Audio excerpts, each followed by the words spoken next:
तीन रच्या चक्रव्यूहातून आपण आपला अभिमन्यू कसा झाला आणि यातून बाहेर कसे पडायचे. सुरुवात कुठून झाली? रमपासून. इथे रम म्हणजे फक्त ब्रँडी नाही तर दारू, गांजा, गर्द हे सगळं आलं.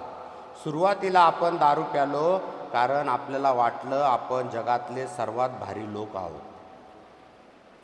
हिंदी पिक्चरचा तो डायलॉग आहे, कौन कमबख्त बर्दाश्त करने को पीता है, हम तो पीते हैं कि यहाँ पर बैठ सके, तुम्हें देख सके. आपण स्वतःला देवदास समजायला लागतो. एक दारुडा रोज रात्री पिऊन घरी यायचा आणि बायकोला मारायचा. सायकोलॉजिस्टने विचारलं, अरे बाबा तू का पितोस? दारुडा म्हणाला, बायको कटकट करते म्हणून पितो. डॉक्टर, आणि बायको कटकट का करते? दारुडा, अहो डॉक्टर मी पितो ना म्हणून. मंडळी, हे असं गोलगोल चक्र होतं आपलं. दारूने आपल्याला हसवलं कमी आणि रडवलं जास्त. संत तुकाराम महाराजांनी 350 वर्षापूर्वीच सांगून ठेवलं आहे, मद्यपाने मती गुंग तयसी ना पविजे संग. म्हणजे जो दारू पितो त्याची बुद्धी भ्रष्ट होते, त्याच्या नांदाला लागू नका. आणि आपण काय केलं? आपण त्या मद्यालाच आपला सक्का भाऊ मानलं.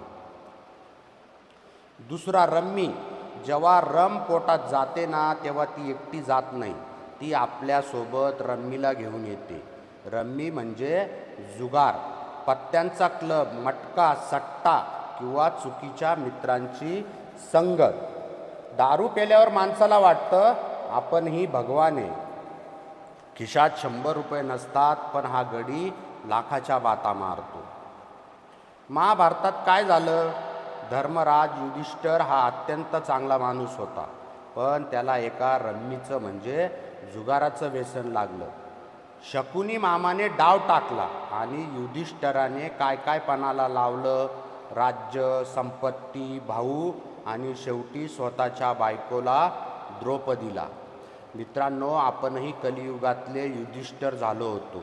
पत्त्याच्या डावात किंवा दारूच्या गुत्त्यावर आपण फक्त पैसे हारलो नाही, आपण आपला सन्मान हारलो, मुलाच्या शाळेची फी हारलो आणि आईबापाची आबरू हारलो. मराठीत म्हण आहे ना, आती तिथे माती, आणि हिंदीत म्हणतात, जुआरी का कोई दिन नहीं होता ना ईमान. व्यसन आणि जुगाराने आपले माती केली. आता रम्मा. आता सर्वात महत्त्वाचा टप्पा रम्मा. रम्मा म्हणजे कोण? रमा म्हणजे साक्षात लक्ष्मी. रमा म्हणजे आपली पत्नी. रमा म्हणजे आपली आई, आपलं घर. जेव्हा घरात रम आणि रम्मी येतात तेव्हा तिथून रम्मा, लक्ष्मी कायमची निघून जाते. मित्रांनो, इथे बसलेले प्रत्येक जण छातीवर हात ठेवून सांगा, तुम्ही जेव्हा रात्री झिंगून यायचे तेव्हा ती रम्मा, बायको किंवा आई दरवाजावर वाट बघत उभी असायची. तुम्ही जेवल्याशिवाय तिने कधी घास गिळला का? घार उडते आकाशी, तिचं चित्त पिल्लापाशी, अशी तिची अवस्था असायची. पण आपण काय केलं? आपण तिच्या डोळ्यात फक्त पाणी दिलं. छत्रपती शिवाजी महाराजांचा विचार आठवा. महाराजांनी परस्त्रीला सुद्धा आई समान मानलं. कल्याणच्या सुभेदाराच्या सुनेला साडीचोळी देऊन पाठवलं. आणि आपण महाराजांच्या महाराष्ट्रात जन्म घेऊन नशेत स्वतःच्याच घरातल्या स्त्रीला शिव्या दिल्या, तिचा अपमान केलं. हे पुरुषत्व आहे का? नाही, ही नामर्दांगिनी होती जी त्या रमने आपल्याला दिली. कितने अश्क बहे हैं इन आँखों से, इसका कोई हिसाब नहीं. तूने तो पी ली शराब, पर उस माँ के पास पानी की भी घूट नाही. पण मित्रांनो थांबा, पिक्चर अजून संपलेला नाही. 90 दिवसाचा हा SNBTचा कार्यक्रम म्हणजे तुमच्या आयुष्यातला क्लायमॅक्स आहे. इथे आपल्याला विलनला मारायचं आहे, रमची बाटली फोडायची आहे, रम्मीचे पत्ते फाडायचे आहे आणि आपल्या घरातल्या रम्मेला पुन्हा मानाने घरात बसवायचं आहे. जेव्हा जेव्हा तुम्ही इथून बाहेर जाल तेव्हा तुमच्या चेहऱ्यावर असा तेज असावा की गल्लीतल्या लोकांनी बघून म्हटलं पाहिजे, क्या बात आहे, वाघ परत आला. आज एक संकल्प करा, आता रम नको, आता रम्मी नको, आता फक्त आणि फक्त रम्मा आणि आपला संसार.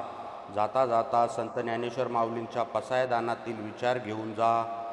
जे खळांची व्यंकेटी सांडो, म्हणजे माझ्या मनातील हा व्यसनाचा वाईट विचार कायमचा निघून जाऊ दे. आता हरलेला डाव पुन्हा मांडायचा आहे, फाटलेला संसार नव्याने सांधायचा आहे. दारूची बाटली फोडून, रम्मीचे पत्ते मोडून मला माझा रमेचा कपाळ मोक्ष नाही तर सौभाग्य बनायचं आहे. धन्यवाद. जय हिंद, जय महाराष्ट्र.